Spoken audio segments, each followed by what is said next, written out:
মহিষকে একটু রেস্ট দেওয়া হলো, আর এই পানির মধ্যেই গাড়ি লোড হইলো। আপনারা দেখতে পাচ্ছেন ধান লোড করা হয়েছে। এদিকে মহিষ বিশ্রাম করতেছিল।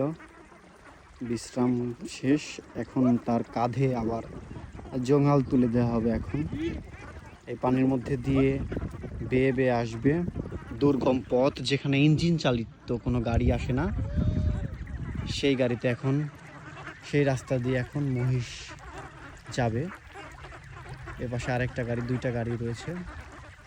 বন্ধুরা, এখনই কাঁধে পরিয়ে দেয়া হবে সেই জঙ্গাল কাঁধে নিয়ে মহিষ রওনা হবে। কাঁধে নিতে চাচ্ছে না মহিষ, তারপরেও বেধড়ক পিটানি নিতে বাধ্য করছে চালক গাড়িয়াল ভাই।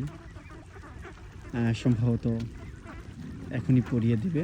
যে চালক যিনি রয়েছে তিনি তার মহিষকে গাটা ভালো করে ধুয়ে দিচ্ছে, ধুয়ে দড়িটা সার্চ করে নিচ্ছে। এপাশে হাঁস রয়েছে, দেখতে পাচ্ছেন। একটি জায়গা কাছাকাছি অবস্থান করছে, দেখা যাক কি করে। আমি অনেক দূর থেকে ঝুম দিয়ে নিচ্ছি, খুব কাছাকাছি অবস্থান করছে।